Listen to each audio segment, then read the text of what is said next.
অনেক বছর ধরেই আছি এবং টুকটাক কাজ করেছি আমি টেলিভিশনে।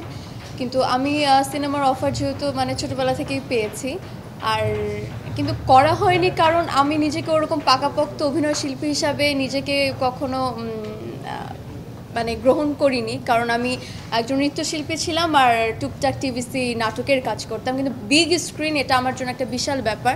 আমার মনে হয় এখানে শিখে পড়ে আসা পাকাপোক্ত হয়ে অভিনয় করাটাই আমার কাছে মনে হয় বেটার, আর এই জন্যই আমার কাজ করা হয়নি। আর আমার ফ্যামিলি সবসময় চেতো মনপুরা দেখার পর থেকে যে আমি এরকম কাজেই আমার অভিষেক ঘটুক, কিন্তু এটা যে আসলে আমার মা বাবা প্লাস আমিও স্বপ্ন দেখেছি আর এটা যে আসলে ব্যাটে বলে মিলে যাবে এটা আমি কখনো কল্পনা করিনি। বিকাশে কম খরচে ক্যাশ আউটের লিমিট বেড়ে 50,000, প্রিয় এজেন্টও 2টা। কিন্তু শেষমেশ এসে আমি সেলিম ভাইকে পেয়েছি, সেলিম ভাই আমাকে পেয়েছে, তারপরে আমরা কাজল রেখা করেছি।